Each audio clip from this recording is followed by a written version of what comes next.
Hi, everybody. I'm Kolby Hanson, as Roger said. So, as he said, I'm going to show you some highlights from my book project, and curious to hear thoughts and comments, especially it's in the final stages of revision right now, so I could probably use a little bit of thoughts on framing. The motivation for this project comes looking around the world. A lot of times when we think of armed groups, a lot of times what we have in mind are the sort of most intense conflicts around the world, the sort of total war between the state and militants. But most of what we see when we look around the world with armed groups actually doesn't look a lot like that. You have some sort of ambiguous armed order that's somewhere between that total war and peace. I have lots of questions when I start to see these groups around the world. For example, you look in the highlands of Colombia. What you see over the last 60 or so years of conflict is not all-out war with the state most of the time. Sometimes you see that. Sometimes you see forms of sort of containment or some forms of limited cooperation. At times, there's even a sort of live and let live policy with various militant groups.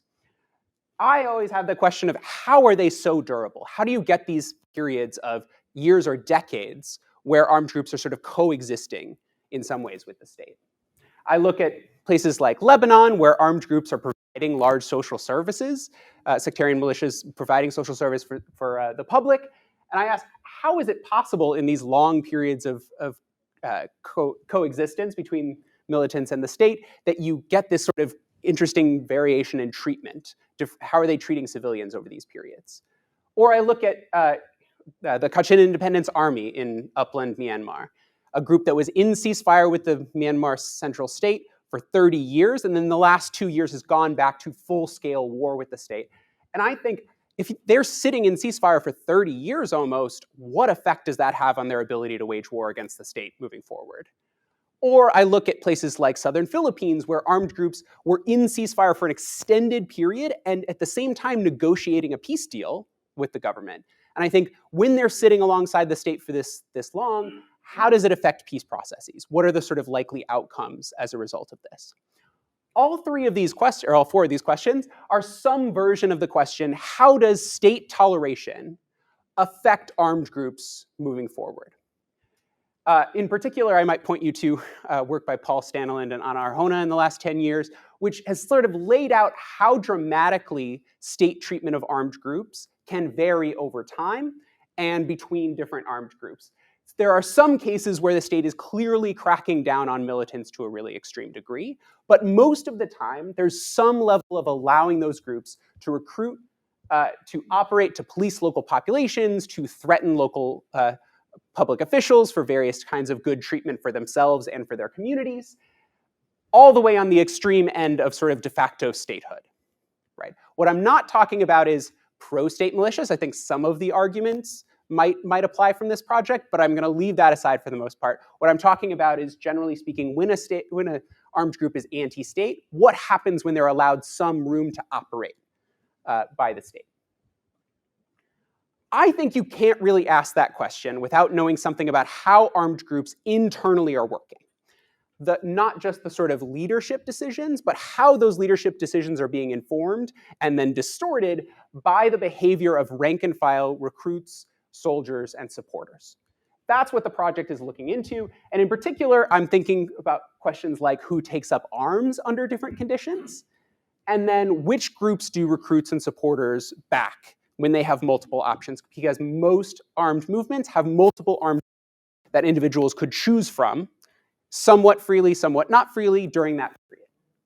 These are big fundamental questions in studies of civil war, and I think my work touches upon those as well as the sort of situations of toleration questions that I asked up front. My argument, essentially, is there are two big effects when states tolerate armed groups. Number one, it affects who joins armed organizations. So life under ceasefire or life under relative toleration from the state is safer, and it is a lot more comfortable. That is, in general, attractive to potential recruits. More people are generally willing to take up arms when armed groups are allowed more space to operate. But the people who are attracted when those conditions are right are disproportionately those who are less connected already socially or ideologically to those armed organizations, to their goals, to their effects. You'll notice that that is a sort of mirroring of the logic of Jeremy Weinstein's book. It's happening actually with a lot less sort of material benefits than we're talking about with diamonds and drugs that Jeremy's talking about.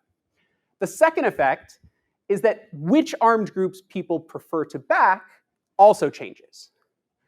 When you have a relative toleration from the state, armed groups that have more moderate ideologies that are willing to work with the state during periods of ceasefire to score small wins as opposed to holding out for their ultimate victory are able to benefit disproportionately, both in providing safety and comfort for their recruits, but also in sort of succeeding in low-level goals for the organization. These fundamentally change the way armed groups are operating and how they operate when they potentially go back into negotiations or in conflict with the state later on. So I'm going to break the normal form of these talks a little bit today, which is I'm going to talk about the methods first, because I think it's important to sort of lay out what sorts of evidence I'm going to be able to present to you. In particular, I'm bringing to bear about 7 months of field work in Northeast India and in Sri Lanka of two forms. One is, I think the sort of central part of this project is conjoint survey experiments, testing the actual preferences, the actual decision-making processes of likely militant recruits and supporters across 3 regions of Northeast India. And then second, case interviews tracking a number of different armed movements over time to see how that sort of the individual level effects are playing out on the group level in these actual cases. And then I'm going to go into the 2 big arguments and the evidence behind them for who joins and which armed groups over crackdown peace. All right, so let's start with the sort of empirical challenge here. If you're going to ask questions on this individual level in the realities of conflict, like who takes up arms and which armed groups do they prefer to back, do various groups prefer to back, you need at least 3 things. Number 1, you need a setting where there are a lot of armed groups to be able to compare, and at least some variation on that crackdown and truce over time, crackdown and toleration. Then you need a sample of potential recruits that you can actually test their preferences. I'm going to walk you through how I went about doing that. And then you need an actual test of their preferences. So let's start with the setting. There's a reason that Northeast India is actually, or there's several reasons that Northeast India is actually a great place to study counterinsurgency. The biggest one is there's a whole lot of insurgent groups. So Northeast India, essentially in 1947, the Indian state inherits these sort of outlying regions that had little pre-existing connection with mainland India and were sort of indirectly ruled by the British Raj during this period to a varying degree in different states, but I can get into detail on that if you would like me to. In particular, there are 3 big separatist movements, the Assamese, Naga, and Meitei movements. Those groups are they've sought full independence over this period and have been quite strong. And then there are 7 other insurgent movements looking for autonomy for their ethnic groups. You've got 10 different ethnic separatist movements, though, or autonomy movements, and you've got more than 100 different armed groups. That's a great laboratory for counterinsurgency. It's also a laboratory in which groups are not tiny, right? This is some of the strongest groups here are 5,000 or 10,000 soldiers strong, equivalent to the strongest groups in Kashmir or in the Red Corridor or in Punjab, just less important to the state for a variety of reasons. And that's the second big reason that it's useful for my questions in particular, which is that because it's been the sort of 4th priority for the Indian state, they have been willing at times to freeze the conflicts, let it settle, by offering blanket ceasefires, sort of that create these nice discontinuities in my key independent variables. Right? We can compare periods of crackdown and toleration because the state is doing it en masse to a whole bunch of groups at once. Like, for example, in 1997, in Nagaland, they sort of offer all the Naga armed groups ceasefire, and I leverage that case in particular quite a bit. So, in this setting, the other big advantage is there's a lot more access than a lot of other insurgent movements. Because of this, it is a sort of peripheral case. The Indian state doesn't care. It's not a sort of, it's orthogonal to the sort of key issues of Indian politics. And so even the underground groups, so the local joke goes, are overground, right? They operate relatively out in the open, doing the same things they were doing under crackdown, just doing it in the open under ceasefire to a large degree. So then comes the subject challenge. This is, I think, probably the biggest challenge in most work on individual levels of Civil War analysis. It's tempting when you're asking questions like who takes up arms, which groups they support, to look directly at the militants. And indeed, I do that in my work. I interview lots of current and former militants to see how they made their decisions about which groups to join over different periods of their lives, and then watch how that changes over time in cases. But depending on the question you're asking, that might be effectively selecting on the dependent variable, right? You're looking at those who joined, but not at those who could have joined under different conditions. And if that's really what my argument is about, it's important to get to the people that could have joined but didn't. So I could, in theory, compare to the general population. For a variety of reasons, that's probably not a very good comparison. Most people, in most circumstances, aren't willing to join under any conditions. For one thing, in most conditions, it's disproportionately young men who join. So even that would sort of narrow it down. I narrow it down further in a variety of ways to try to get to that group of potential recruits in these settings that might be willing to join under certain conditions. Generally speaking, the way that I've done that is to try to go to the locations where armed groups are recruiting and talk to the people that they're approaching. Now, this is the sort of strategy that only works after months of field work, figuring out the scenario, figuring out the local conditions. I've sat with armed recruiters in these kinds of gathering places, the places where they're doing the recruitment. As I said, in a lot of places, underground groups are overground. They operate relatively out in the open, and I was able to devise a strategy along with my research assistants to get to these people. So generally speaking, these locations where recruitment takes place, ethnic activist organizations, tea shops, moonshiners, other kinds of public gathering places, lots of young men hanging out, armed recruiters will come and sort of strike up relationships that span a significant amount of time, gradually recruit them over a period of time. So by going to those places that we know armed groups do recruit, and then talking to the people there, we can get a good proxy group for the types of people who might consider joining an armed group under certain conditions. In these settings, I interviewed two groups of people. One is the likely recruits, so young men hanging around these locations at various times. And then, so that's the main focus of my work. In the second part of the argument, I'm gonna bring in potential supporters, who are the older men who hang out in the same locations, who more or less unsolicited offer advice to the young people around them in these locations, especially tea shops and moonshiners. There's a lot of older men sort of hanging around and talking, sharing their opinions with people. They act as sort of de facto gatekeepers in these communities for those young men joining armed groups. There's several pieces of this survey, but the centerpiece is a conjoint survey experiment. Conjoint survey experiments work on hypotheticals, so asking, okay, imagine that there are several groups operating in your area. Show them one group at a time. Say, imagine what you would think of this group. And then after they have a chance to look at it, it's nicely illustrated with lots of detail if they have trouble keeping track of things and don't read particularly well. But the sort of key outcome question for the recruits: would a young Naga man like you be willing to join a group like this?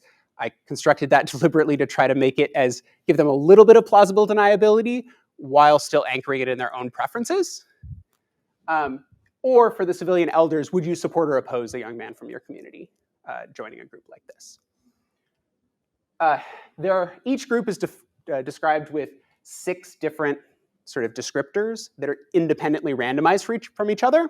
This allows us to sort of, for each one of those comparisons, compare one level of the treatment to another level of the treatment to see what effective change is. You don't actually need regression in that case. I do everything through a regression because it limits the variance. But I'm going to focus on 3 of these treatments today, but know that I'm also giving them information about other features randomly generated. So I'm also giving them information about the military strength of the group, the reputed discipline of the group, and the social ties of the group, sort of how close to their tribal community, which are sub-ethnic distinctions. All of the things that people said mattered in this setting, and I think are pretty easy to tie to the larger literature on civil wars. In addition, though, it's important to know how these things play out on actual groups over time. And so I conducted about 75 interviews in Northeast India and then in Sri Lanka of people at all levels of armed organizations, both current and former, and then of local civilian constituents of all sorts. So local activists, tribal leaders, other kinds of people that have a say and are able to watch these armed groups, interact with them on a daily basis, and sort of triangulate what was going on inside and outside of these organizations at various points in time. In those qualitative cases, I have 3 real focuses. One is, as I said, there's this really nice distinction over time in Nagaland, which is that the government offered this blanket ceasefire in 1997 after a very intense previous 10 years of conflict. So the government had cracked down very hard on the various Naga armed groups and then offered a blanket ceasefire and sort of stabilized the region very quickly. Not all of the groups accepted right away, and that is a key part of the second argument that I'll get to. But you had this very clear distinction in time. However, I also wanted a case that was as comparable that didn't involve this kind of discontinuity.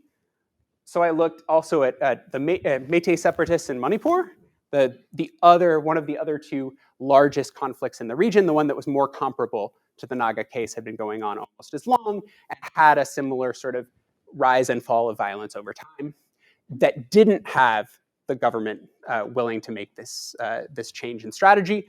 That was my understanding of why that happened, because Manipuris are generally Hindu and not Christian, and so it is less palatable to the state to sort of compromise with Hindus, actually, as being like others within India, as well as it's a more economically valuable region. The Naga Hills are less valuable overall. And so for both of those reasons, the state wanted to keep the pressure on Manipuri groups while they were willing to pull out of Nagaland.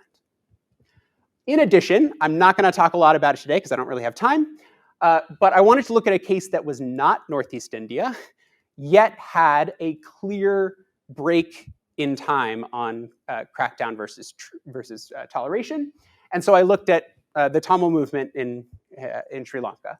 So you might know, 30-year civil war-ish with the Tamil Tigers and other Tamil separatist groups. But there was a very clear 4 or 5 years of ceasefire in the 2000s, where the new government comes in at the end of 2001, offers a ceasefire that sort of silences the conflict for about 5 years.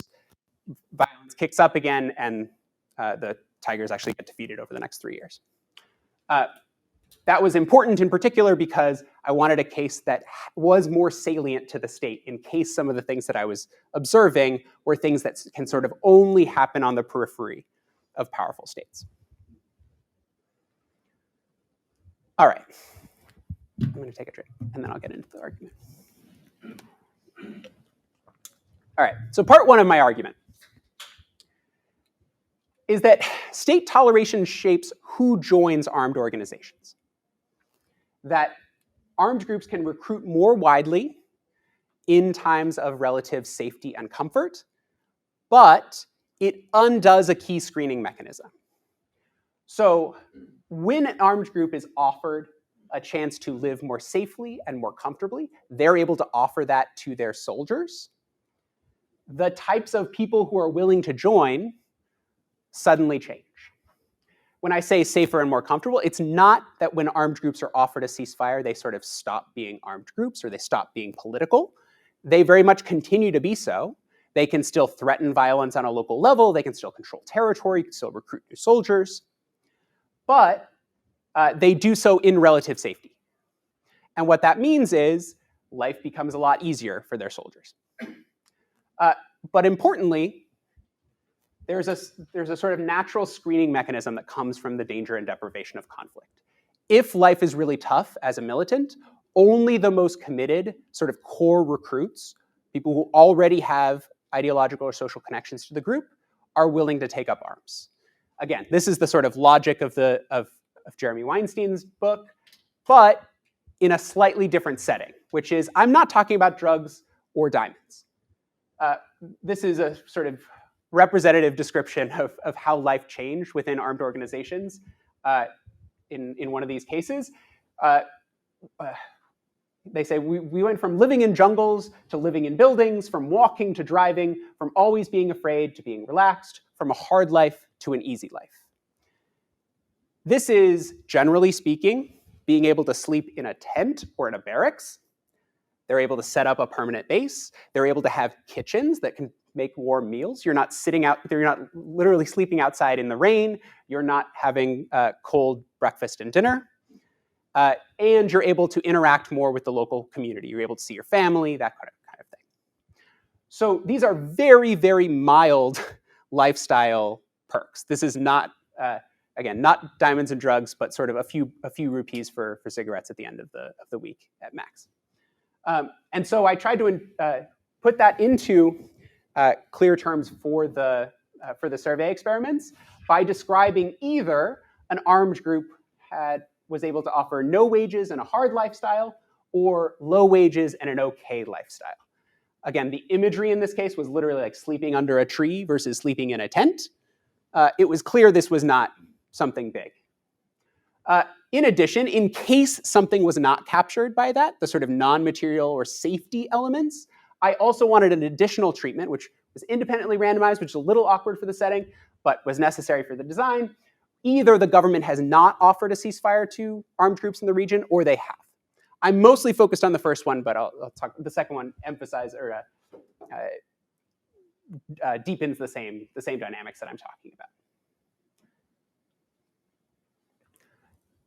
What I'm interested in particular is how that changes the behavior of two different groups. And my survey nicely had two different types of settings with very different constituents that you might imagine would be in those places.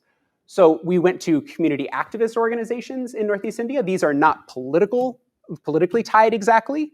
They're not tied with the armed groups, but they are organizations where people show up, they volunteer on sort of local community cleanups and other things like that.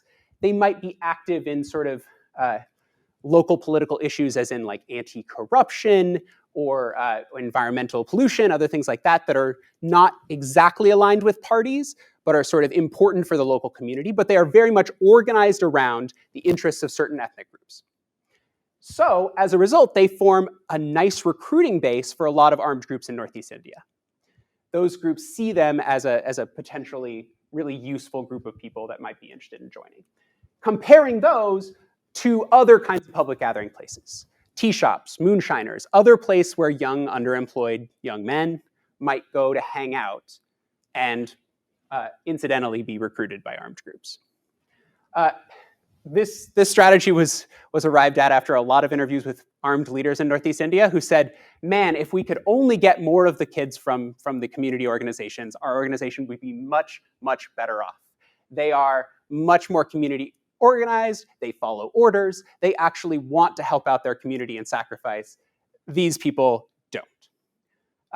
Incidentally, in the survey, these people score a lot higher on my measures of altruism or community mindedness, both in sort of past behavior and in would you do this kind of measures. So how do each of these groups get affected when you tell them about the features of the armed group? The sort of key lifestyle treatment, going from a hard lifestyle with no wages, you can see about 9% of people overall expressed interest in joining, expressed a strong interest, the two top categories of my 5-pointed scale, in joining an armed group. Most or all people like me would want to join. But if you look at which people are joining, this is low commitment as in public gathering places, high commitment as in the ethnic activist organizations. You can see the proportions who actually do it, it's about 3 to 1.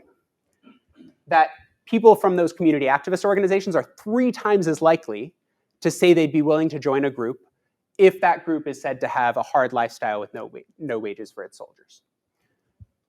When you say the group has an okay lifestyle with small wages, that number goes from 9 to 16%, but you undo the screening effect, which is you go from a 3-to-1 ratio of the sort of community-minded types to the non-community-minded types to suddenly a 50-50 ratio.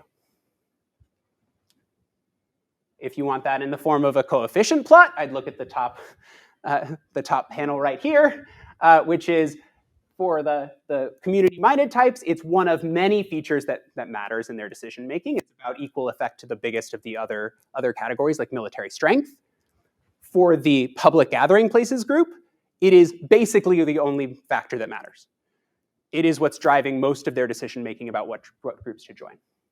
If you up the treatment, I also had a version of the treatment that was like a good lifestyle, high wages, trying to mimic that like diamonds and drugs element, but I think is completely unrealistic in this setting. You get a very similar effect. It's really about going from the hard lifestyle to the even okay lifestyle that's doing all that work. If you just say the government is offered a ceasefire or not offered a ceasefire, you see a very similar effect, which is the public gathering places group is positively affected. They're more likely to be interested in joining. And the high commitment, the community activist group were not more likely. That just, if you imagine both of those treatments go together in most cases, that would just exaggerate this same effect. So what does all that mean for actual armed organizations? So let's go to Nagaland, where there is this very clear 1997 cutoff. If you ask people in Nagaland how the movement has changed in the last 30 years, honestly, I did not have to push them one bit to get to the same narrative from almost every person, which is what you have to understand, as this person says, is back then there was no money in rebellion, now there is, and everything has changed. So when people talked about who joined the armed groups pre-ceasefire, they say things like, we were 100% dedicated, and soldiers believed in the Naga nation, and they thought of themselves as real soldiers. And now, the new people are lazy with no team spirit. They're materialists. They think about their own benefit. I was hearing this incidentally from young people as well as older people. But I saw all of this. I heard all of this over and over in interviews, and I said, this is nostalgia, right? This has to be just older people think they were more pure. As I said, the younger people were saying the same thing. But I did want a case where there hadn't been the same kind of change over time to see if you see similar patterns, because you'd expect that pattern to play out regardless if it's just nostalgia. That's why it was important to me to look at Manipur, a place where there hadn't been this change in government strategy over time, where the government had been consistently sort of cracking down on militants over this period. And almost to the person, they said there was little or no change in the types of people who were joining or in the behavior of rank and file recruits in armed organizations over this same period. This gave me a lot of confidence. There's something legitimate going on in the Nagaland case that's not just about people's nostalgia. So what does it all mean for armed organizations? Well, talking to armed leaders, I heard complaint after complaint after complaint about how their rank and file soldiers were useless now. So in particular, lots of descriptions of unauthorized extortion and abuse. People saying things like, oh, those soldiers misbehave the moment you turn your back, which, if you know anything about insurgency, you kind of have to turn your back. You have to send out your soldiers into the bush to do what they need to do, operate independently. And even the activists that are watching these groups were commenting this was not the misbehavior that's observed is not a top-down issue. It is an organizational issue. They say things like, when these armed groups are collecting taxes, which they're collecting a significant amount of taxes, half of that money is disappearing into the pockets of rank and file recruits. If you think about any issue in which armed leaders have an incentive to make sure that they're getting that money back, it would be that. They also are extremely concerned about desertion and defection, especially if in the case that they might go back into fighting with the government. Over and over, I heard from top-level leaders within these organizations that if these new soldiers haven't been paid enough, they just disappear. They just either run away, don't fight. If they're pressed into it, they won't sacrifice because they joined in part knowing life would be easier under those conditions, or assuming that life would be easier under those conditions. All that is reason to think maybe these groups are pretty ill prepared if conflict does strike up again. All right. Another glass of water. All right, so that's part one. Part two of this argument is mostly unrelated, but is that if people's ideas, or if people's preferences change over which groups to join. In most conflicts, rank and file recruits and supporters have multiple choices, and that is especially important if they're having to choose between more moderate groups that are more comfortable with negotiating with the government and more extremist groups that are more interested in holding out. Now, in the Northeast India context, that is mostly hardline versus softline, right? It's not about their sort of violent behavior, preferences over violence. It's not about sort of ideology per se. It is mostly about, do you think that this movement should hold out for full independence, or should we negotiate for something less? I think the argument would extend to other kinds of extremism, but in the settings that I'm talking about, that's the main distinction. The reason for this is during periods of toleration, it opens up lots of opportunities for armed groups to get small policy wins and small organizational wins, right? If you're sitting in ceasefire with the state, if the state is tolerating you, you're able to pressure local politicians and even threaten them. You're able to collect taxes from the local community and fund various projects of your own. You're allowed more access to the population in order to sort of deepen your connections and rule within the region, as long as you're willing to keep the ceasefire in place with the government. But it might not serve the goals of a more extremist organization that wants to fight for independence, right? It increases the likelihood that or the utility of various strategies to get to sort of small wins, but doesn't make it any easier to get the big wins. The issue with that is then moderate groups are going to be more likely to keep the ceasefire engaged, and they're more likely to get their goals served, right? Those moderate groups are more likely to sort of get small wins along the way, more likely to succeed on their terms than the more extremist groups. That gives two reasons on an individual level that moderate groups might become more attractive, right? Number one, if you believe all of the safety and comfort things that I was just saying in the last argument, you'd expect the moderate groups are the ones who are actually going to preserve that ceasefire and keep life safer for you. But also, there's all sorts of chances, as I said, for these sort of moderate successes on a local level, moderate policy successes. So moderate groups are able to achieve their goals more, extremist groups are not. That makes even the more principled people say, well, moderation seems like a pretty pragmatic, good strategy at this moment. As I said, in Northeast India, what this looks like is hardline versus softline. So that was the treatment that I used in my survey experiment. The relatively extremist groups were described as wanting to fight until the region is independent, so fight until Nagaland is independent, or fight until Bodoland is a state. Whereas the moderate groups, they're willing to negotiate a peace deal. In Northeast India, this is not sort of surprising language in any way. These, all in the names of many of the armed factions, are pro-talk or anti-talk. That is the primary sort of dimension on which armed groups define themselves in Northeast India. So again, this is pro-talk and anti-talk. So what effect does that have under certain conditions? What I'm interested in here is an interaction effect, right? If there's a ceasefire offer that I've stipulated from the state, how does that change people's preferences for which groups to join, whether they be moderate or extremist? When there's no ceasefire offer stipulated by the survey experiment, you can see, regardless of whether the group is described as extremist or moderate, about 16% of people express a strong interest in joining. If you say a ceasefire is on the table from the government, suddenly the extremist number goes to about 14%. The moderate number goes to about 25%. You go from almost no effect, essentially even between extremist and moderate groups, to an almost 2-to-1 advantage in recruitment attractiveness for the more moderate groups. Again, if you want that in the form of a coefficient plot, here you go. It's a significant difference. You go from basically no effect to a huge effect of being moderate, sort of in the favor of moderate groups. What about those civilian elders that I was talking about, the sort of older men who hang out in these same locations?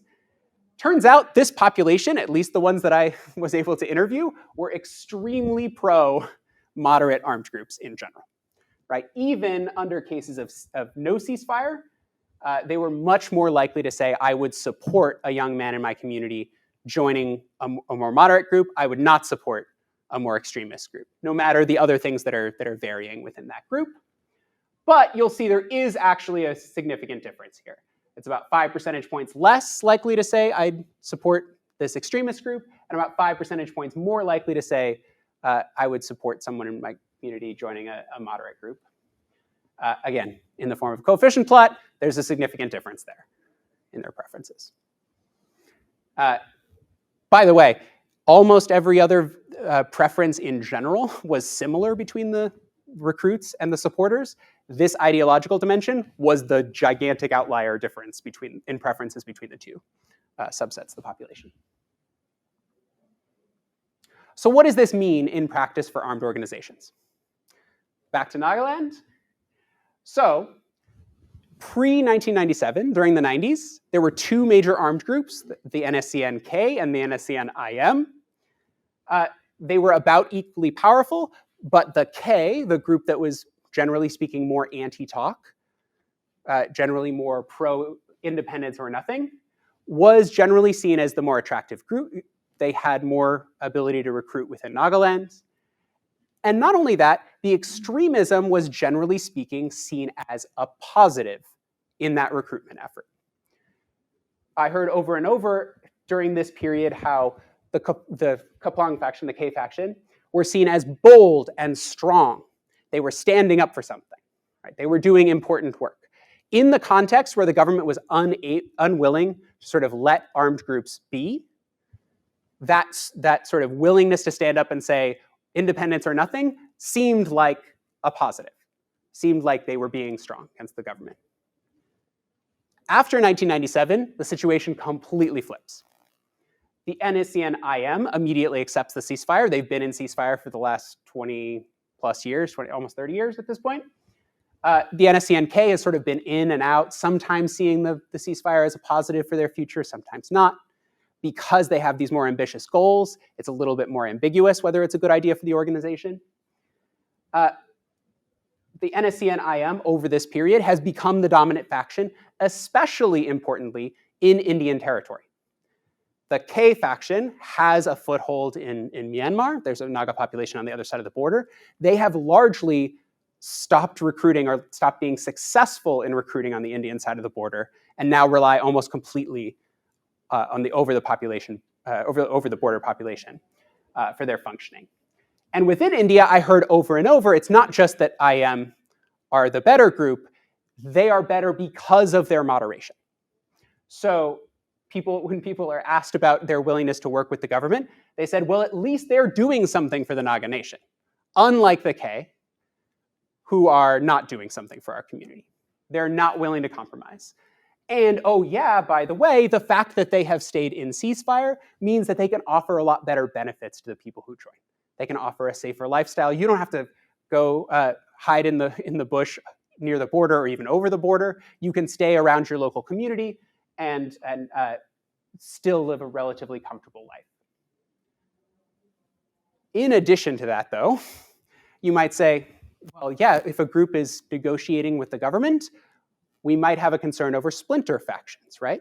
When you have a moderate group sort of willing to go into negotiations, extremist splinters break off and they can be a threat to this peace process. We've seen 3 splinter factions over this period. It has been exactly the opposite dynamic. 3 splinter factions have broken off. All 3 have branded themselves as being more moderate than either the K or the IM. more willing to work with the government, and explicitly, that's why they're breaking over these issues and how they're able to attract large numbers of people. So in 2015, the K faction breaks their temporary ceasefire with the government. A large portion of their tribal Konyak population on the Indian side of the border breaks off, forms their own faction under the ceasefire leader of the Kaplang faction. They say, oh, he abandoned the Naga people by abrogating the ceasefire. You have similar cases in the IM case. This is over questions about what to ask for in negotiations.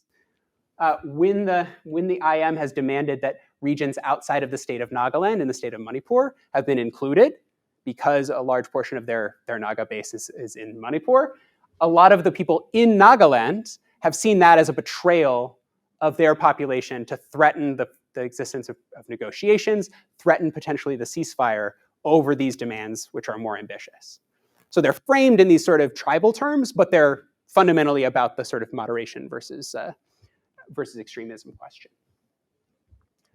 That has all resulted basically in two things. One is the IM has become the dominant faction. They are by far more powerful than any other faction, the relative moderates. And they've had productive negotiations with the government. Since 2015, they put in place a framework peace agreement. They have continued to negotiate the details without end up agreeing on that. But over the course of that process, the government has conducted parallel talks with the even more moderate factions to sort of leverage their position against the IM. So one of the reasons that the government has been unwilling to sign a more expansive deal with the IM is that they know they have this option of a so-called parallel peace, right? So they have the option of just making a deal with these other more moderate factions that might get done some of what the government wants.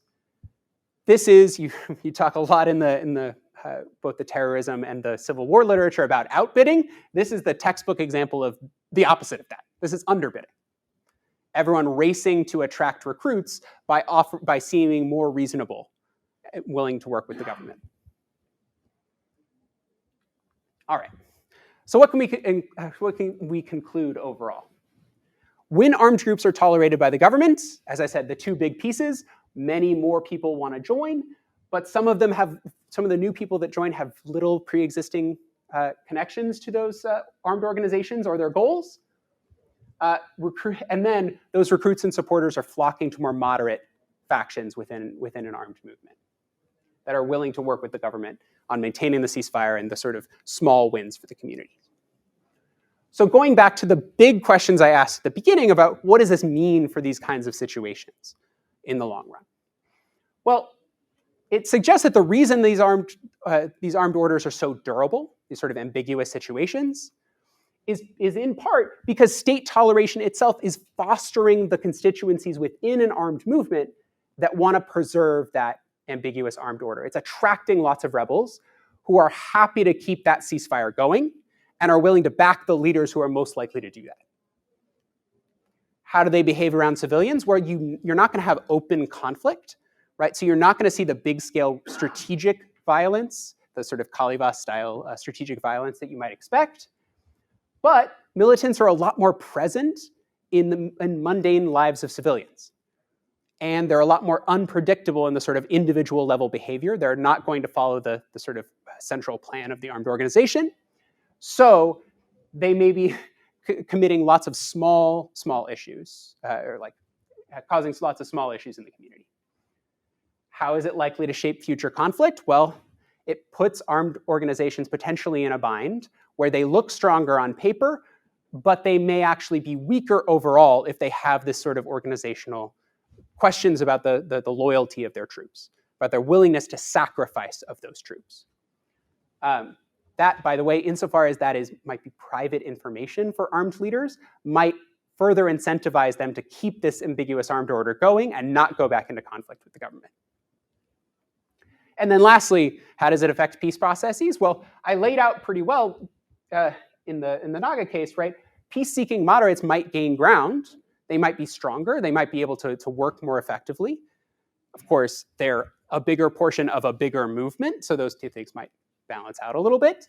But insofar as there is fractionalization within a movement, it might just lead to partial peace, right? Where you have this sort of underbidding and competing between various groups to get down to a more favorable deal for the government. So thanks so much. I appreciate your time and look forward to your questions and comments.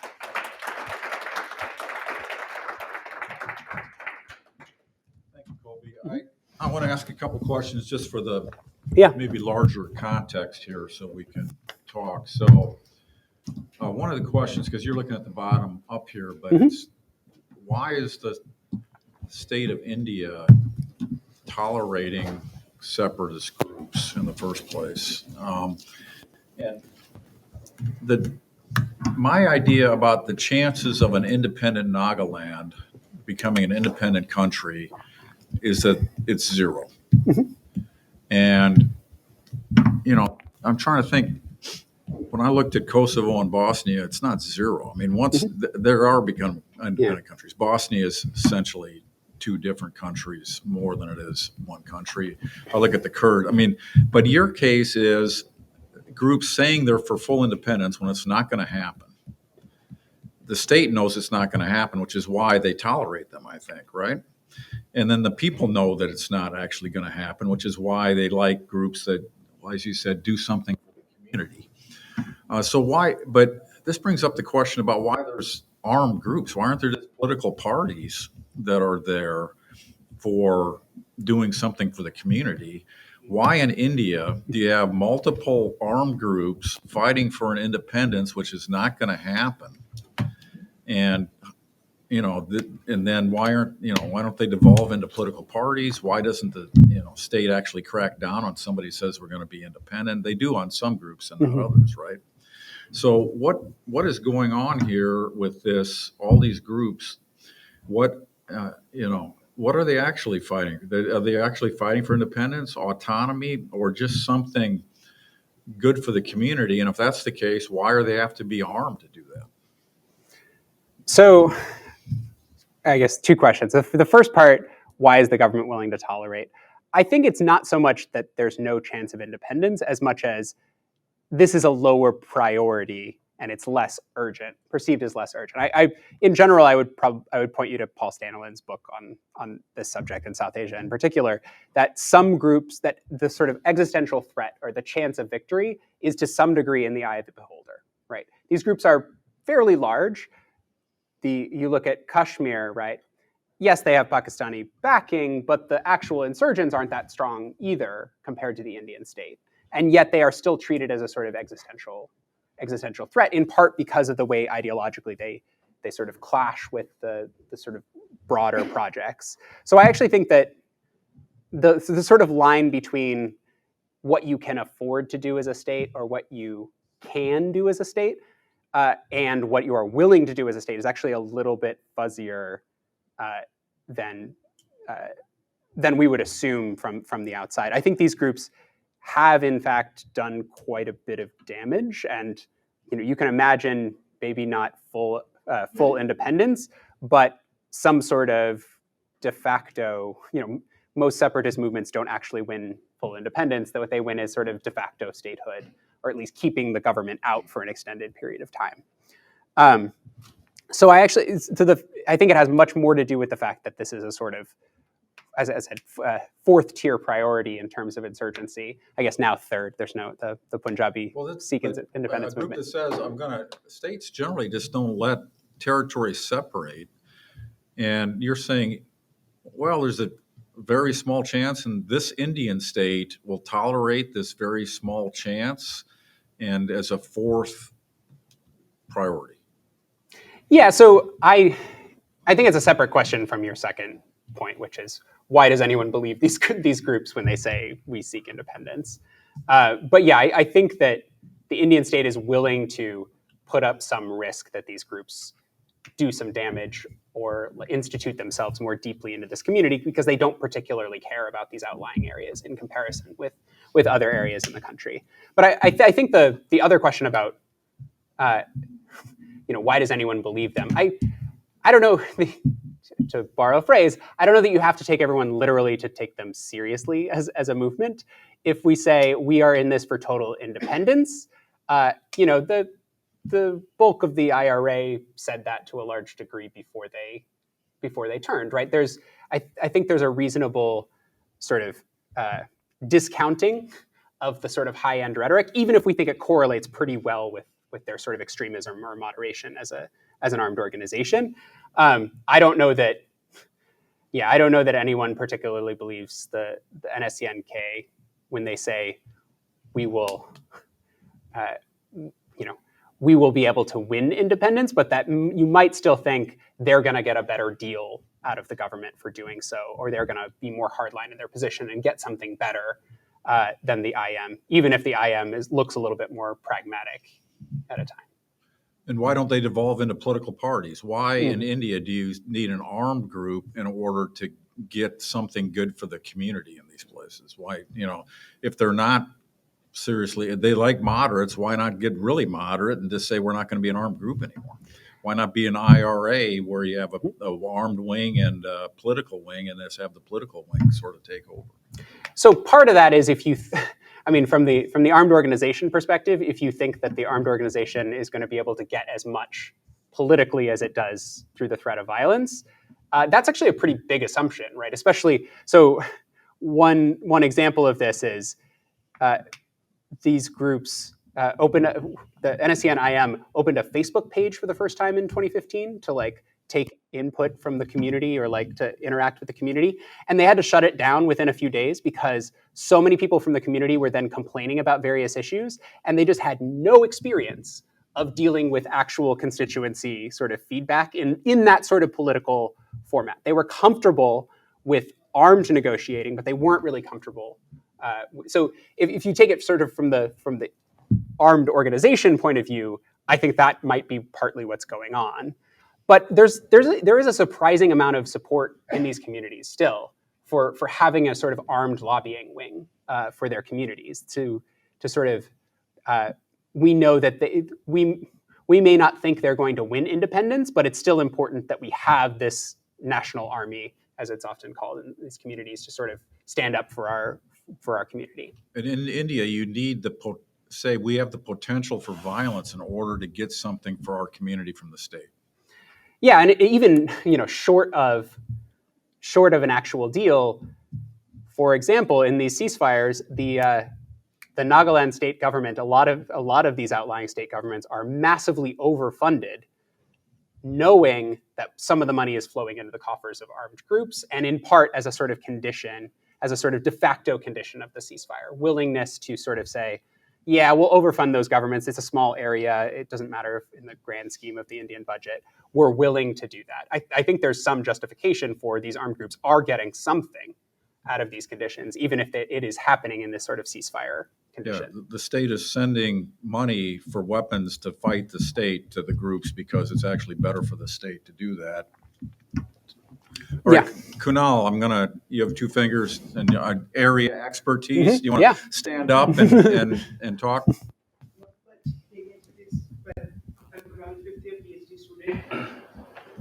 To add to Roger's second question about joining political party.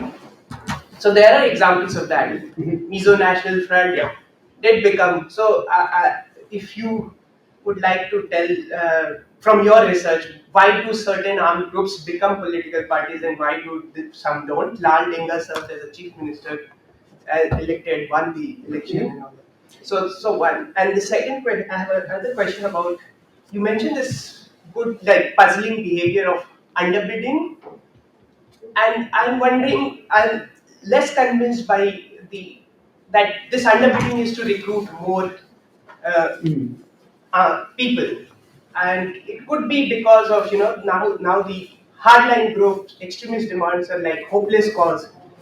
The money that you got earlier from external sources, weapons, sanctuary, all that has been clamped down upon. So the space is only left for moderate demands to negotiate with the government of India. Even the black market routes have been clamped down upon to some extent. So it's less to do with recruiting more people, but more to do with getting what you are getting from the government of India and nowhere else. Yeah, and that second point, I think that Again, that line is a little bit tricky, right? In part, getting more from the government means you're able to keep life comfortable for your soldiers. So I think even that argument is kind of interwoven into the broader dynamic of recruitment. But it's worth pointing out the MNF, the Mizo National Front, is the only of the major of these movements to settle. And there's still a lot of argument.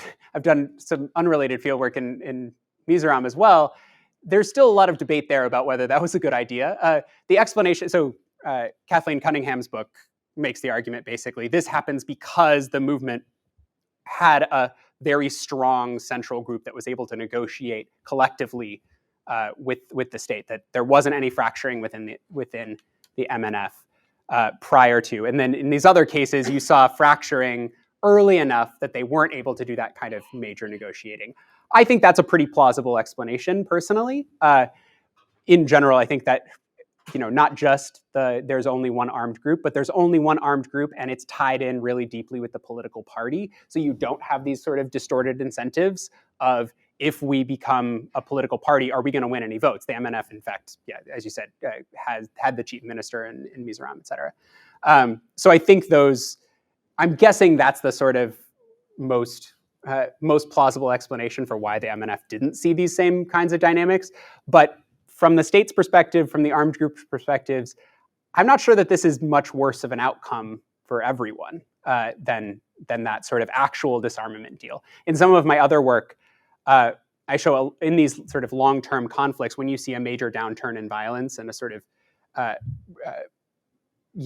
violence falls off to either to zero or to very low, it's just as likely, it's in fact more likely in separatist cases, that it drops down to low without any kind of peace agreement at all. These kinds of sort of ambiguous armed orders are actually very, very common across the world. And for every Mizo National Front, you get a sort of Naga situation where you have this sort of ambiguous ceasefire that silences a conflict mostly, but doesn't actually sort of resolve the monopoly on violence. So yeah, I think that's in these cases where it's possible, that almost, by the way, almost never happens in center-seeking insurgencies. It's basically only in these separatist insurgencies, and especially in these sort of peripheries of major states. So I think this often does happen. Rada. Hi, yes. Kolby, thank you for a really interesting talk. And let me say it's great to see how this project has developed over time. Yes, Eric's laughing in the front. But it is really cool to see this project. I wanted to, I guess, maybe push you a little bit on your treatment of group aims, because I think you're using three different concepts kind of interchangeably, and I wanted to push you to maybe disaggregate those a little more, because it may be relevant for your mechanisms, right? So you're talking about in the context of group aims, I think three different things, right? Extremism, commitment to the cause, and ideology. And so if we think of extremism in terms of group aims, right? So I like to think of extremism relative to some political or social status quo. So a group that is seeking full independence would be more extreme than a group seeking autonomy, for example. But we could think of groups having the same aims, right? Saying we want independence, but have very different levels of commitment to the cause or willingness to settle, willingness to compromise. And so if we think about those, because you seem to be thinking about those things as the same thing, but what are the implications for your story if you separate them? For example, groups that have the same aim of independence, but one group is willing to settle, right? It's less committed to the cause. Yeah. Is that less committed to the cause group attracting less committed recruits, right? So we could think of links that are connecting it that way through maybe not extremism per se, but sort of resolve. Mm-hmm. And then it was also unclear to me, again, in line with that, where the ideology piece is coming in, right? So groups, aims can be ideological in nature. They may not be. It seems to me that most of these groups you're describing are not particularly ideological in nature. Or they may be ideological, they may have some Marxist or socialist component, but that's not actually the driving group aim. And so, again, could you explain a little more about where that, how these pieces fit together, and if we disaggregate these concepts, what does that mean your mechanisms. And then just a second question that sort of occurred to me, unrelated. This is really cool sort of bottom-up story you're telling about recruit motivations. But do leader recruitment strategies change across these periods of truce and crackdown, right? Because if a recruitment strategy is changing, could that also be affecting the nature of the recruits who are then attracted? So I'll stop there. Thank you. Yeah, so I think clearly you're listening to my book reviewers. On the first question, try to get me to narrow this down. I thought you were going a different direction with commitment, because I use commitment to mean like in the first part of the argument, right? The like recruit level commitment. I think that's quite distinct actually from is the group willing to settle for a more pragmatic deal, the hard line, soft line element. That I think is more related to aims, that element of it. But I think what is our ideal point or our ideal position gets overrated in a lot of these conflicts, especially when the state is just much more powerful, right? It doesn't matter what we would ideally like. It's what we're willing to settle for is the sort of key distinction. If assuming the state is more powerful than rebels, which is true in most cases, certainly not in like if it's a coup or something like that. But I think that is a pretty common sort of distinction within armed organizations. I think that correlates with, but is not perfectly aligned with, sort of preferences over tactics. It's correlated with, but not perfectly aligned with sort of certain ideological ideas. But this is I've had this argument with Connor Huff about is individual level commitment the same thing as the commitment of the group to keep the conflict going over time. Phil, do you have just one figure? Okay. So I think there is a distinction there, but I would draw the distinction between individual level commitment versus the sort of hard line, soft line. And I think there are other organizational types of extremism that correlate but aren't perfectly related. On that second question, do leader strategy change? This is why this project almost a decade ago started with a formal model. That formal model was in part because of this question, right? And I think the leader's ability to sort of strategically recruit certain groups or not other groups is really constrained by their level of competition within the movement. So if you think about just like, why don't they just say, if you join our group, you're going to have to go through a really intense boot camp and only the most committed people will join? They don't do that because they'll lose even the really committed recruits to the groups that say, yeah, you can join. You don't have to go through a tough boot camp or like live out in the woods for 6 weeks or 6 weeks. It's a year in some of these cases. They've actually, in almost all of the cases, reduced, for example, the amount of intense training because they know they can't do that if the other group is not offering the same amount. Eric. So yeah, super cool to see this project evolve. I guess I'll follow the two-question norm that we've established now. The first kind of follows this line of questioning. I actually would like a one question. So, go ahead. my second one deals with moonshine and bourbon. 1A and 1B, yeah. So I guess question one deals with kind of leadership strategy, right? So if I'm a leader of a group, I'm underbidding, right, because I want to attract more people to my group. But you've told us that also brings in folks that aren't so great, that are committing not so great things against the community, which ends up potentially decreasing support for my group, right? So how do leaders view this trade-off, right, as they try to right-size the recruitment strategy or their moderation strategy? The second question is far less theoretical and just kind of an interesting point that you brought up, right? What explains this pretty strong elite support for moderation across the elders, regardless of ceasefire conditions, right? Is it just because they're older and have more to lose if violence breaks out? Is it they've just been drinking moonshine, too much and are much more calm? Like, what is the explanation there? I don't really have a good answer, in part because this was a finding I wasn't really expecting in the results. I wouldn't be surprised. It's consistent with prior work, which has shown basically age is a really good predictor of risk tolerance. That seems like a pretty plausible explanation to me. I don't know that that's the only explanation. You can imagine the sort of like, I don't know, I have more to lose from extremism. Or with Roger's point about like, man, we've seen this movement just fail over and over to get what it wants. Let's just settle for what we can get. I think all of those would be reasonable explanations for that. Can I just? Yeah. One thing we didn't get is just how violent this conflict is. And if you're an older person and you've seen a lot of violence, I would think maybe you say, well, that's enough. Yeah, almost all the recruits today don't remember the 90s, right? It was happening at best when they were children, and it's pretty fast. How many people are actually getting killed in these? And one, how much is the government coming in and like raiding houses? Yeah. Yeah, so in the 50s and 60s, that got really bad. So we're high thousands to maybe tens of thousands of people killed. In the 1990s, we're talking more in the low thousands, mostly insurgents, not civilians. Since then, we're talking about totals of like a couple hundred in the last 30 years. So it is a huge difference in terms of the absolute level of violence. And not fighting pitched battles. No, insurgent tactics. Yeah. No, but I just wanted to hit quickly the attractiveness versus screening thing. I think there is a distinction there between moderation and like what benefits you're able to provide. You can imagine slightly different strategies on those two fronts. But insofar as they're connected, I think they still have this problem of competitiveness, right? Even the most committed recruits still have a preference for a more comfortable life, right? And so they are, and if they, especially if they think moderation might actually be a good way to achieve the community's goals, even the most committed people overall had a preference for more moderate groups and had a preference for more comfortable life. Bill. So I love this project.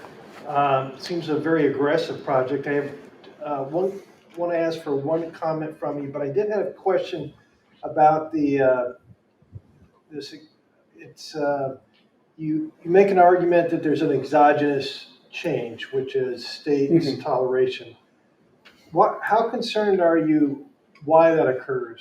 Endogeneity, that it actually isn't that exogenous, that has to do with the actual nature of those groups. And the second is just advice to graduate students that are considering such a project. I heard you talk about research assistants and all. Yeah. It seems like a rather lengthy project. So how did you handle the dissertation part compared to the larger book project? Well, yeah. Yeah, I mean, luckily that was all writing up at that stage of the project. But yeah, so my sense is the state did not anticipate any of the sort of lower level effects of toleration. If we're concerned about endogenous to the sort of effects on organizations. I want to know why the state actually did it. Did it have to do anything with group behavior? So I think in general, for the most part, it's not about the sort of interactions between the states, between the various armed groups and the state. And in particular, I think the evidence of that is they don't treat the NSCN-IM and NSCN-K differently. They offer a ceasefire to both, just the IM accepts it, and the K signs an almost literally exactly the same worded deal 4 years later, despite the fact that they were offered it initially, and they've gone in and out of ceasefire. So if you'd expect, for example, we'll offer it to the moderates and not to the extremists, maybe try to build them up. That doesn't seem to be what's going on in this case. I think they don't have enough detailed, maybe they have detailed enough knowledge, but they don't have the sort of bureaucratic capacity to negotiate separate deals with the 100 different armed groups in Northeast India. They're willing to, one ethnic movement at a time, just say, here's a deal. Even between movements, they look on paper almost identical. Literally, it's like they're offering the same suspension of operations deal to all of these groups. I will say, though, as I said, I think it's not an accident that they offered it in Nagaland and not in Manipur. These two different movements, at least.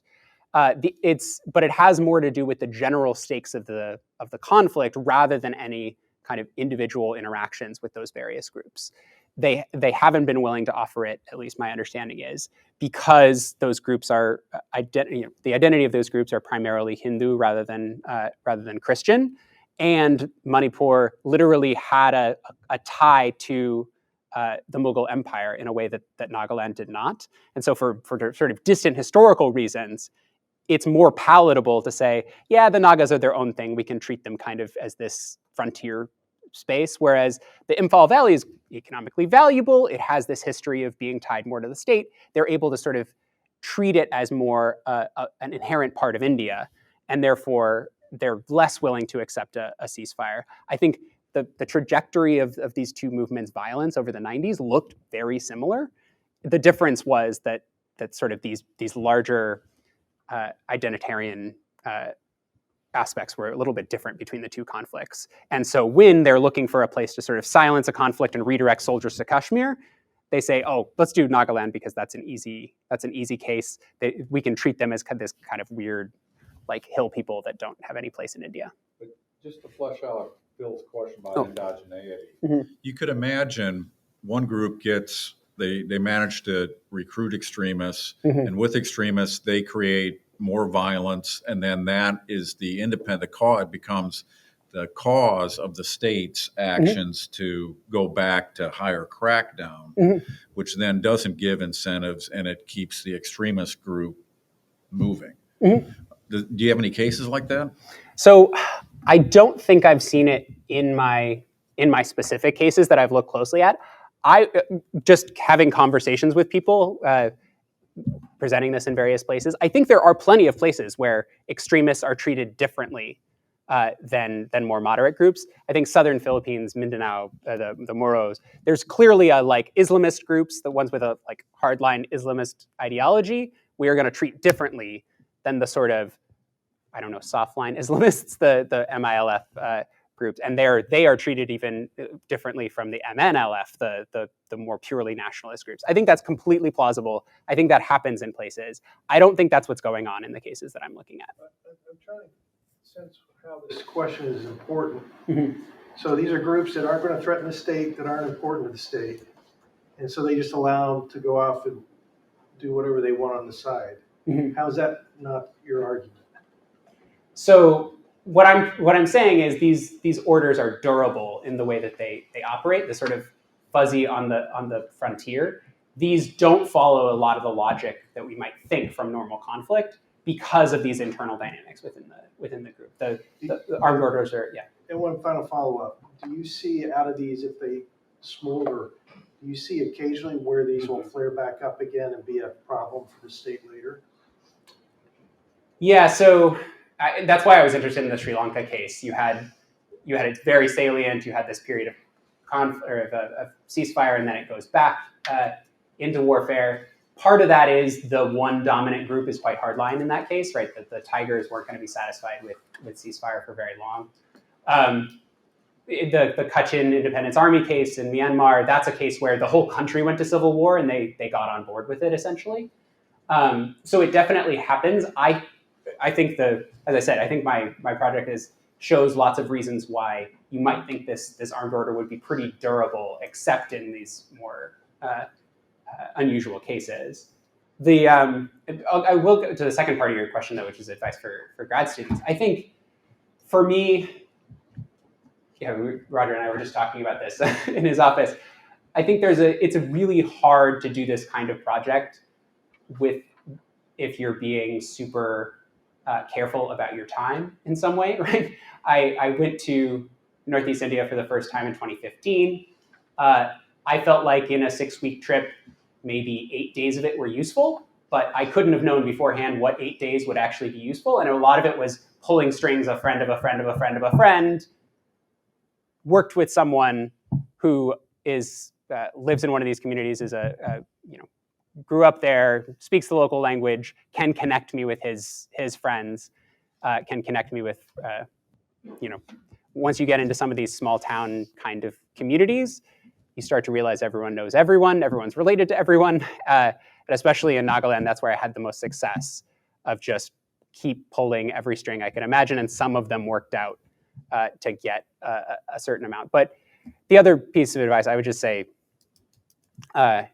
local intermediaries are your best tool. Getting people, my research assistants, they were translating for me, which was useful because English gets you really far in Northeast India, but it doesn't get you into the smaller local dialects.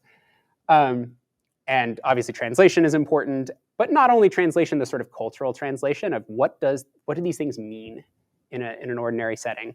What is, and more importantly, what is ethical and socially acceptable to do? That is just impossible for me to know from the outside. I was shocked doing the survey of, if I asked people about armed groups, as long as I didn't ask about very specific armed groups, no problem. It was just a mundane part of life. Everyone knows these groups operate, how they recruit, that's normal. But if I asked about any specific, I tried several times to get a behavioral measure of altruism. I was like, what if we like ask them if they want to donate to something? What if we like drop a small bill on the ground and see if they pick it up and give it to you? Like, I came up with probably 10 different options, and all of them were, that is socially unacceptable. You will be seen as manipulating them. You cannot do that. You will put us in danger if you do that. It's like I have them talking to people about insurgents, and they're like, no, don't ask them if they're a good person.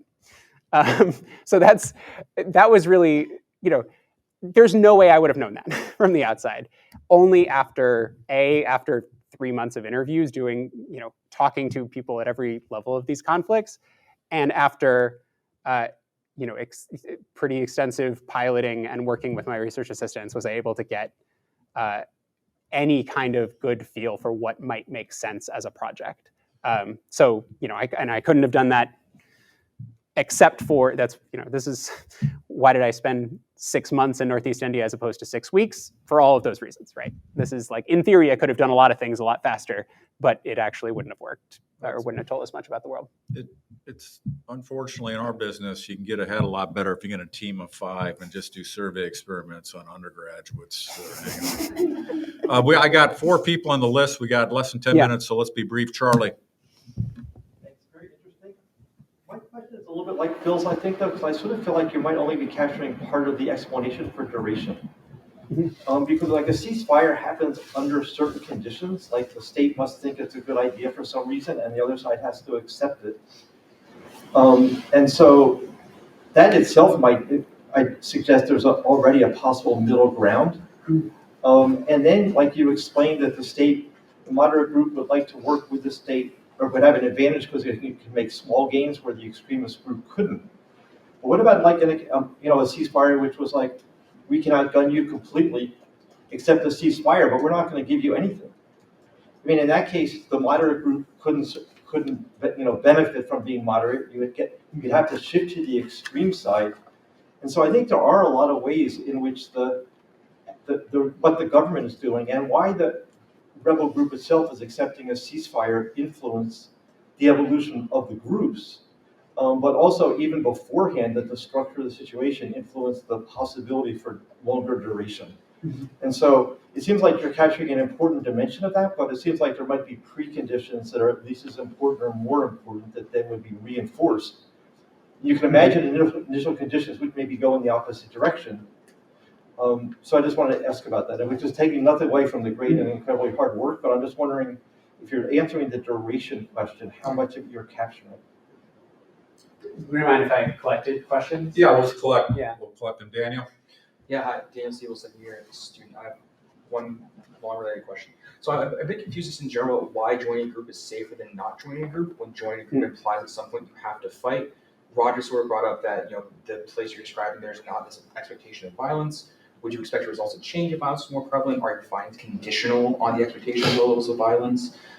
And similarly, you talked about how it's hard to identify the sample. Is there concerns in that, whether the condition on violence is what determines the sample of potential recruits that you're surveying, right? And so, because that seems then under these varying conditions of expectation of violence, you're going to get a very different group for your sample.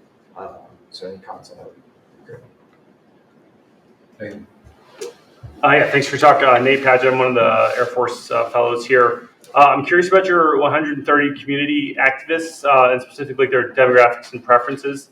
And so if I take an argument like Eric Hoffer's True Believer, that you have these kind of like failed individuals that seek to join a successful group to kind of replace their identity, do you see these 130 as kind of already found their in-group and their purpose, or are they more likely to join your kind of extremist group or your moderate group because they see that they're kind of have this predilection towards group activity and see it as a way to further their own objectives and identity. And lastly, Thomas. Yes, thank you, Thomas Fraise. I'm a postdoc here. I just have a question about one of your implications. That is that the less committed recruits might be less disciplined under fire. I wondered if your Sri Lankan case, where tolerance was followed by a second crackdown, gave you evidence of that, and if it does, how do you know if they perform less well under fire because they're less committed, or just because they lack the experience of combat? Sorry, I'll go reverse order. So on that issue, the Sri Lanka case is actually really, really interesting. When they go back into fighting, you saw initially they stand up pretty well in conventional warfare, and then mass desertion, and then the core of the organization holds up remarkably well. So that is a pattern that's that seems pretty reasonable given what I've been talking about. There is this sort of bloat of relatively uncommitted recruits, and then once you get back to the core of the organization, those are the really dedicated people. And despite really long odds in 2008, 2009, the core of the organization was captured and almost killed to the person because they were so unwilling to desert their posts. Let's see. I read the community-oriented folks here as having a second connection that is sort of compatible with they serve the volunteer goals, but also they might want to fight for their population, and those things are, at least in the context, people talk about those things as if they are compatible, but not necessarily the same thing. That if you're willing to stand up for your community, you might just be someone who's interested in serving your community in general, and therefore, so that's the way I generally read it. Daniel, so I think in general, joining a group is usually, like in the conditions of ceasefire, it might be slightly more dangerous.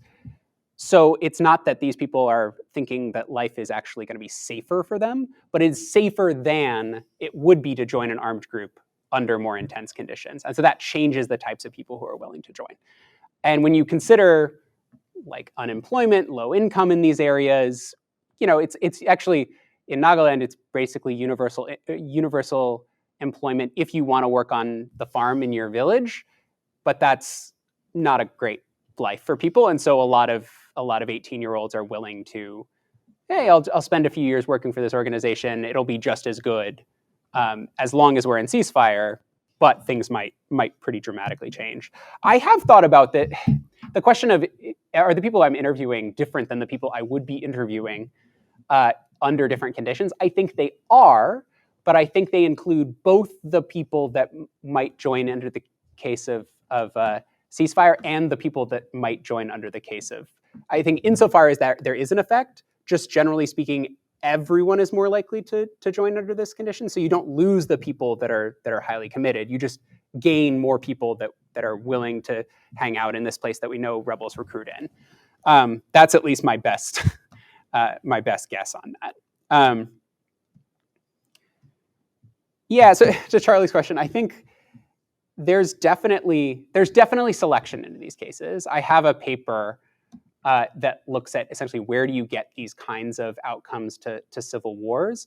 And the best answers I came up with in that case are it's easier in a separatist conflict. Right? As I said, it almost never happens in a sender-seeking conflict. You can imagine that's because it's easier to sort of cordon off an area and say like, yeah, the rebels are operating in that area, but at least they're not in the capital. That seems like a pretty reasonable explanation for that. It also seems slightly more likely in these cases that are center-periphery conflicts, again, where the distance to the capital is farther and you have these outlying regions that are not considered essential to the state for various both ideological and sort of practical reasons. So I think there's definitely self-selection on that front. I think there's definitely potential for self-selection on a whole bunch of other dimensions along the lines that we talked about earlier of that it might be that some rebels are easier to negotiate with than others, and their previous behavior ties into that. I don't think this is a full 100% explanation for why these conditions are able to be sustained. I think it is an extra reason for this duration, which is honestly, if the starting point is peace is a result of the monopoly on state violence, these cases are surprising at all, right? It's I'm not the first one to point out that there are a lot of these cases, but the fact that they last so long is genuinely surprising, right? These states are able to maintain these sort of vague, half-governed peripheries where there are a lot of armed groups operating that are explicitly anti-state, and yet they're willing to sort of live and let live alongside. That is genuinely surprising. And I think we still I don't think it fully explains it to say there are certain conditions under which it's good for everyone. I think that's true, but I also think that as times change over time, like as the conditions might change over time, it might be durable in a large part because of the changes that happen in these organizations over time. All right, I got one last comment here. We're a little out of time, but because we have military fellows here. U.S. military is having a hard time right now recruiting, I think, right, into an armed organization. That's his focus. And you can't go to the moonshiners. Maybe your recruiters are finding out the moonshiners in Tennessee and recruiting guys. But the Marines, do they recruit a personality type that's different than the Navy and the Air Force? Mm-hmm. And is there a distribution of young men, and some of them just want to have a rough life and do this, and others want to have a cushier kind of thing and get educated and find that as a way? And I was in high school. The wrestlers, they had a big sign: "That which fails to kill me serves to make me stronger." Those guys all went in the Marines. All the guys in the physics class with me were going into the Air Force. And whether my rural high school and these guys in India, whether there's just a young man's psychology thing that they can appeal to. Yeah, so my brother has a Ranger tab, but he's now a firefighter. So I get the logic of this. I think there is that distribution in the population. I think it's a little different when you're recruiting from 330 million people and you're just trying to get a small proportion of that population versus you want a significant number of people in a relatively small space. If you want to get a significant number of people, you might have some people that really want that hard life, but I think you probably can't sustain a whole armed movement on just those people if you're in one of these communities. Well, Marcus, our Marine fellow, is not here today, so I can't give him crap. So I guess we'll stop here. So thank you very much. Thanks.